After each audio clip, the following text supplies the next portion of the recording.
दोस्तों, आज के इस एक्सप्लेनर में हम सीधे उस वायरल कहानी के अंदर चलेंगे जिसने पूरे इंटरनेट का ध्यान अपनी तरफ खींचा है।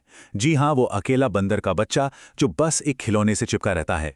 लेकिन ये सिर्फ एक क्यूट या इमोशनल मोमेंट नहीं है। ये कहानी असल में प्राइमेट्स की बेहद पेचीदा और कड़े नियमों वाली दुनिया का एक ऐसा दरवाजा खोलती है जिसे देखकर हम हैरान रह जाएंगे। तो चलिए, बिना किसी देरी के शुरू करते हैं। सबसे पहले आइए उस सवाल पर आते हैं जो जापान के इचिकावा चिड़ियाघर के उस दिल तोड़ने वाले फुटेज को देखकर हर किसी के मन में आ रहा है। आखिर एक असली बंदर का बच्चा एक नकली स्टफ्ड ओरेंगुटान से इतनी मजबूती से क्यों चिपका हुआ है? मतलब इसके पीछे सिर्फ जज्बात नहीं है, बल्कि एक बहुत ही गहरा हार्डकोर विज्ञान छिपा है।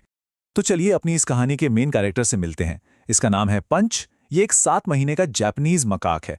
पैदा होते ही इसकी मां ने इसे पूरी तरह से त्याग दिया था।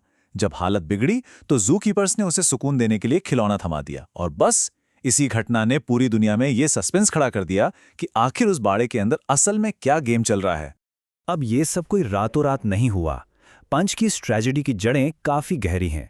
अगर हम 1950 और 60s के दशक के मशहूर हार्लो एक्सपेरिमेंट्स को याद करें तो साइंस ये पहले ही साबित कर चुका है कि बंदी जीवन का तनाव मातृत्व को बुरी तरह डैमेज करता है। अब इसे पंच के केस से जोड़कर देखते हैं। एक तो चिड़ियाघर की कैद का स्ट्रेस, और ऊपर से इचिकावा में पड़ी वो जानलेवा हीट वेव। इस भयंकर गर्मी ने उसकी अनुभवहीन मां का स्ट्रेस लेवल इतना बढ़ा दिया कि उसने अपने ही नवजात बच्चे को रिजेक्ट कर दिया। दिलचस्प बात तो ये है कि जानवरों के अलग अलग ग्रुप्स बिल्कुल अलग तरीके से काम करते हैं।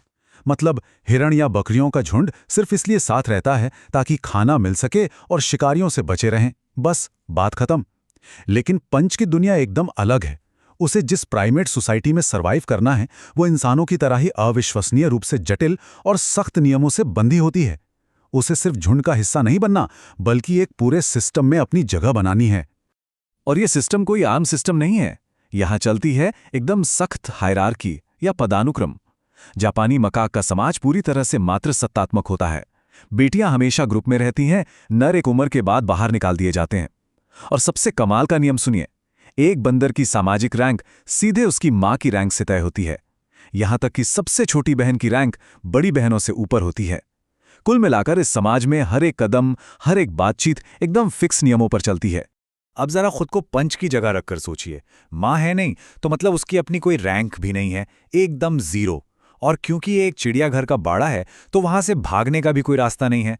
जंगल होता तो शायद वो कहीं दूर निकल जाता, लेकिन यहां सीमित जगह में खाने के लिए भयंकर कंपटीशन है, और पूरे ग्रुप को हर समय इस बिना रैंक वाले नए मेंबर के साथ रहने के लिए मजबूर होना पड़ रहा है। ऐसे घुटन भरे और तनावपूर्ण माहौल में पंच का सर्वाइवल सच में एक बहुत बड़ा चैलेंज बन जाता है। तो इन सारे हालातों को देखकर एक बहुत ही लाजिमी सा सवाल उठता है। वायरल वीडियोस में बाकी बंदर जो पंच के साथ आक्रामकता दिखा रहे हैं, क्या वो सच में बदमाशी या बुलीन कर रहे हैं? इंसानी नजरिए से देखेंगे तो लगेगा कि बेचारे बच्चे को सताया जा रहा है, लेकिन क्या बायोलॉजी भी यही कहती है? खैर, साइंस इस पूरी सिचुएशन को एक बिल्कुल अलग लेंस से देखता है। जो हमें और आपको कैमरे पर क्रूरता लग रही है, वो दरअसल जानवरों का अपनी रैंक को मेंटेन करने का एक एकदम नेचुरल तरीका है। रिसर्चर्स बताते हैं कि ऊंची रैंक वाले मकाक ऐसा इसलिए करते हैं ताकि वो खाने पर अपना कब्जा बनाए रख सके। एक तरह से वो पंच का टेस्ट ले रहे हैं। वो ये देखना चाहते हैं कि ये नया बच्चा उनके इस सख्त सामाजिक ढांचे में आखिर कहाँ फिट बैठेगा। और इसी इंटेंस और डरावने टेस्ट से गुजरने के लिए पंच को एक टूल चाहिए जिसे हम इमोशनल रेगुलेशन या भावनात्मक नियंत्रण कहते हैं। बिना मां के एक छोटे प्राइमेट के लिए अपना स्ट्रेस मैनेज करना लगभग नामुमकिन होता है, क्योंकि उनकी ये क्षमता पूरी तरह से शारीरिक स्पर्श पर टिकी होती है, खासकर तब जब मां उन्हें हर वक्त सीने से लगाकर रखती है। और ठीक यहीं पर एंट्री होती है उस खिलौने की। प्राइमेटोलॉजिस्ट अनिंद्या सिन्हा का ये कोट बिल्कुल सटीक बैठता है। वो स्टफ्ड ओरेंगुटान सिर्फ खेलने की चीज नहीं है, वो उस बच्चे की बायोलॉजिकल जरूरत है। प्राइमेट्स का पूरा इवोल्यूशन ही मां से चिपके रहने के लिए हुआ है। अगर वहां कोई बकरी का बच्चा होता तो उसे शायद खिलौने की कोई परवाह नहीं होती, लेकिन पंच को उस फिजिकल कांटेक्ट की सख्त जरूरत है, और इसलिए वो जो बेस्ट ऑप्शन मौजूद है उसी से अपनी कमी पूरी कर रहा है। लेकिन दोस्तों, महीनों की इस टेंशन के बाद एक बहुत ही शानदार अपडेट आया है। इचिकावा चिड़ियाघर ने कंफर्म किया है कि फाइनली पंच का ग्रुप में एकीकरण हो रहा है। उसने बाकी छोटे बंदरों के साथ खेलना शुरू कर दिया है, और सबसे कमाल की बात, अब उसे उस स्टफ्ड खिलौने की कोई जरूरत नहीं।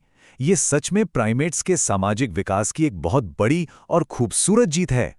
इस एक्सप्लेनर को खत्म करने से पहले आइए एक बहुत ही गहरे सवाल पर थोड़ा दिमाग दौड़ाएं। अगर एक मकाक के बच्चे का पूरा सामाजिक भविष्य, उसकी रैंक, उसका सर्वाइवल, सब कुछ शुरुआती मात्र देखभाल पर टिका है, तो क्या ये हमारे मानव समाज का आईना नहीं है? क्या हमारे खुद के समाज के नियम, ऊंच नीच और हायरार्की भी हमारे बचपन के अनुभवों से ही नहीं तय होते? सच में जानवरों की यह जटिल दुनिया हमें खुद हमारे बारे में बहुत कुछ सोचने पर मजबूर कर देती है। इस बारे में सोचिएगा जरूर। आज के एक्सप्लेनर में बस